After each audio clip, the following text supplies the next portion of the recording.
네, 안녕하세요. 제이비입니다. 요즘 이런 질문을 남겨주시는 멤버십 회원분들이 간간히 계십니다. 경기 침체가 오게 되면 BNKU는 어떻게 되냐는 건데요. 그래서 제가 이제 이 부분을 새벽에 올린 실시간 멤버십 커뮤니티 글에서 살짝 언급을 하긴 했습니다. 저는 경기 침체가 오면 BNKU의 주가는 상승할 거라고 생각한다는 의견을 말씀드렸고, 그 이유에 대해선 제가 글로 설명하기엔 너무 길어지기 때문에 영상을 통해 말씀드리겠다고 글을 남겼는데요. 그래서 오늘 영상에서는요, 많은 지표들이 경기 침체를 가리키고 있는 지금 이 시점에 우리가 TMF와 함께 대형 은행주들의 3배 레버리지 상품인 BNKU에 투자를 하면 좋을 이유에 대해 말씀을 드려보도록 하겠습니다. 참고로 저는 어제 BNKU 춤에 들어갔고요. 이로써 10분할 계획 중 3차 분할 매수까지 완료가 된 상황입니다. 앞으로도 추매를 하게 되면 멤버십 회원분들께는 실시간 멤버십 게시판을 통해 말씀드리도록 하겠습니다. 자, 그럼 본격적으로 오늘 주제에 대해 말씀을 드리자면요. 우리가 이제는 잘 알고 있습니다. 경기 침체가 오면 주식시장은 약세를 띠지만 채권시장은 강세를 띨 거라는 것을요. 하지만 대형 은행주들로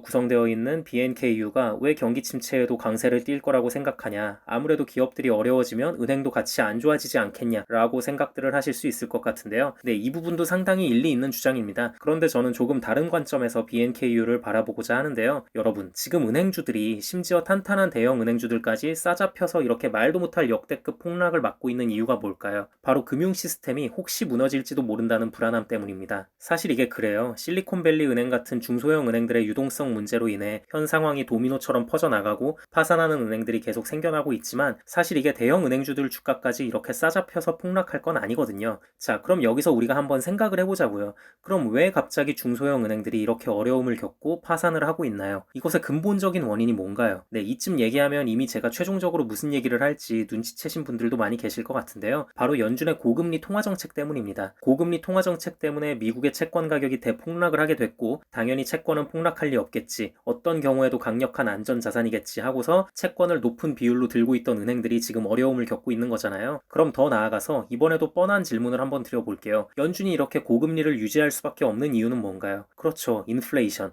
높이 치솟는 물가를 잡아야 하니까 그랬던 거잖아요. 그러니까 인플레만 아니면 금리를 이렇게 높게 유지할 필요가 없는 겁니다. 그리고 인플레를 잡는데 가장 효과적인 건 경기 침체입니다. 경기 침체가 오면 기업들의 주가는 크게 하락을 하겠지만 인플레는 빠르게 잡힐 수 있을 거예요. 자, 제가 다시 한번 정리를 해드릴게요. 경기 침체가 오면 인플레가 빠르게 잡힐 확률이 높아지고 연준은 금리를 내릴 확률이 높아집니다. 그리고 연준이 금리를 내리면 지금 위기를 겪고 있는 금융 시스템은 빠르게 정상화될 수 있을 것이고 이는 곧 은행주들의 엄청나게 빠른 속도의 회복을 의미합니다. 자, 여기서 이런 말 하시는 분들이 계실 수도 있어요. 오케이, 경기 침체 와서 금리 내리면 금융 시스템이 다시 안정화될 수 있다는 건 인정. 근데 단순히 비정상이었던 게 정상이 되었다고 해서 즉 마이너스였던 게 플러스로 전환한 것도 아니고 겨우 0이 됐다고 해서 그게 호재야? 결국 주가라는 게 오르려면 은행들이 예전 전성기 시절처럼 투자도 잘 되고 실적도 잘 내고 이래야 오를 수 있는 거 아니야? 라고 의구심을 갖는 분들이 계실 수 있어요. 자, 이 부분에 대해서도 제가 확실하게 말씀을 드리겠습니다. 네, 굳이 은행들이 예전처럼 엄청난 실적을 내지 않고 단순히 금융 시스템이 정상화되기만 해도 지금 BNKU에 투자하고 있는 우리들은 엄청난 이익을 볼 겁니다. 왜냐면 지금 은행주들의 하락은 특히 대형 은행들의 하락은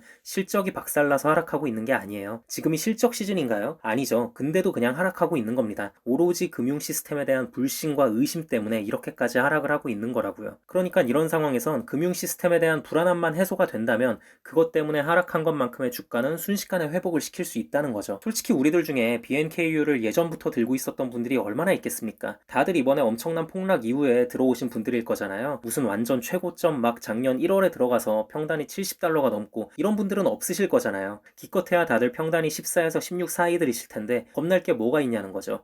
거기에 심지어 우리 멤버십 회원분들은 아직 분할 매수 다 끝난 것도 아니라서 오히려 폭락을 더 바라고 있습니다. 자, 여기까지 말하면 또 이렇게 의문이 드실 수도 있어요. 설명 듣고 보니 경기 침체 오면 인플레 잡을 확률도 높아지고 금리 인하할 확률도 높아지고 그러면 금융 시스템 안정화되면서 은행주들 빠르게 회복할 거라는 것도 맞는 말 같네. 근데 경기 침체 만약에 안 오면 경기 침체 없이 그냥 넘어가면 어떻게 되는 거야? 이렇게 질문하실 분들도 계실 수 있잖아요. 이 부분에 대해서 제가 또 답변을 드리겠습니다. 네, 여러분, 역사적으로 장단기 금리차가 역전됐을 때 경기 침체가 안 온 적이 거의 없고요. 요즘 발표되는 경제 지표들도 전부 경기 침체를 가리키고 있습니다. 산업 생산 지수도 많이 떨어졌고요. 제조업 지수는 계속 밑바닥을 맴돌고 있고요. 생산자 물가 지수도 엄청 떨어지고 있습니다. 그리고 이젠 일반 소비자들이 느끼는 실물 경기가 확실히 안 좋다고 느껴지는 게요. 어제 발표된 미시간대 소비자 심리 지수, 기대 지수 전부 예상치보다 하회했고요. 기대 인플레 수치도 전달에 비해 0.3%나 떨어지는 수치가 나왔습니다. 자, 그리고 이번 기대 인플레 수치는 상당히 또 의미가 있는 있는 게요. 기대인플레 수치를 뽑으려면 사전에 조사를 해야 하잖아요. 근데 이번에 발표된 설문 대상자들의 80% 이상은 실리콘밸리 은행 파산 사태가 벌어지기 전에 이미 진행된 수치라는 겁니다. 그러니까 최근 한창 벌어지고 있는 은행 파산 사태를 모르고 있던 상태에서 실시한 조사였음에도 불구하고 이미 소비자들은 경기가 안 좋아지고 있다고 생각을 했다는 거예요. 은행 사태가 터진 지금 기대인플레를 조사해보면 훨씬 더 낮게 나올 확률이 높겠죠. 이렇게 되면 소비 심리가 위축될 수밖에 없고 미국의 GDP는 60% 이상이 소비로 이루어진 국가인데 더더욱 경기 침체를 피하기가 힘들어질 거라 생각을 하고요. 자, 그리고 제가 이 말씀을 좀 덧붙여서 드릴게요. 만약에 여러분 연착륙이나 노랜딩을 꿈꾸는 분들의 주장처럼 경기 침체가 없이 넘어간다고 하더라도요. 이 경우에도 저는 은행주들이 괜찮을 거라고 봅니다. 왜냐면 어쨌든 연착륙이나 노랜딩의 기본 전제 조건은 인플레가 잡혔다는 거거든요. 인플레만 잡히면 굳이 연준이 위험 리스크 감소하면서 고금리 유지할 필요가 없어지고 지금의 이런 위험 사태들 자동적으로 다 해결이 되는 거예요. 당연히 그렇게 되면 시장 전체가 다 상승을 하겠죠. 다만 이 경우에는 BNKU에 투자한 게 약간 억울할 순 있습니다. 어떤 게 억울하냐면요. TQQQ나 다른 기술주 레버리지들에 비해서 은행주는 조금 덜 상승할 확률이 높긴 합니다. 근데 이 부분은 어차피 우리가 감안을 해야 하는 부분이고 어쨌든 우린 어떤 시나리오가 펼쳐지던 간에 분할 매수하면서 잘 버티기만 하면 매우 높은 확률로 돈을 벌 수 있다는 게 중요한 거라고 생각을 합니다. 여러분, 우리는 결국 이길 수밖에 없는 싸움을 하고 있습니다. 단기간의 변동성에 너무 휘둘리지 않으셨으면 좋겠고요. 버티면 됩니다.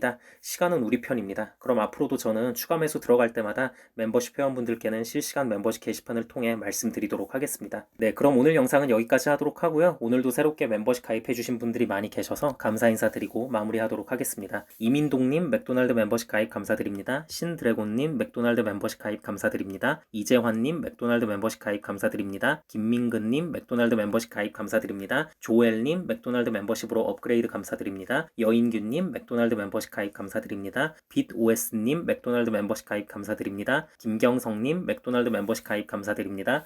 이수련님 맥도날드 멤버십 가입 감사드립니다. 라띠뚜이님 맥도날드 멤버십 가입 감사드립니다. 장예정님 맥도날드 멤버십 가입 감사드립니다. 정빈님 스타벅스 멤버십 가입 감사드립니다. 김선동님 스타벅스 멤버십 가입 감사드립니다. 사과하나님 스타벅스 멤버십 가입 감사드립니다. 멜라니아님 스타벅스 멤버십 가입 감사드립니다. 미스터박님 코카콜라 멤버십 가입 감사드립니다. 오오님 스타벅스 멤버십 가입 감사드립니다. 임경찬님 스타벅스 멤버십 가입 감사드립니다. 서두희님 스타벅스 멤버십 가입 감사드립니다. 2329님 스타벅스 멤버십 가입 감사드립니다. 최재린님 스타벅스 멤버십 가입 감사드립니다. JMS0410님 스타벅스 멤버십 가입 감사드립니다. NYK님 스타벅스 멤버십 가입 감사드립니다. 남정희님 스타벅스 멤버십 가입 감사드립니다. 뱀킴님 스타벅스 멤버십 가입 감사드립니다. 박상진님 스타벅스 멤버십 가입 감사드립니다. 지니준이 유니님 스타벅스 멤버십 가입 감사드립니다. 준코님 스타벅스 멤버십 가입 감사드립니다. 임지수님 스타벅스 멤버십 가입 감사드립니다. 만물 IoT님 코카콜라 멤버십 가입 감사드립니다. DGJU님 스타벅스 멤버십 가입 감사드립니다. 애플777님 스타벅스 멤버십 가입 감사드립니다. 매수하고 결과는 내일반님 스타벅스 멤버십 가입 감사드립니다. 김동준님 스타벅스 멤버십 가입 감사드립니다. 김현수님 스타벅스 멤버십 가입 감사드립니다. 캠솔루션 2020님 스타벅스 멤버십 가입 감사드립니다. 이동현님 스타벅스 멤버십 가입 감사드립니다. 제리프님 스타벅스 멤버십 가입 감사드립니다.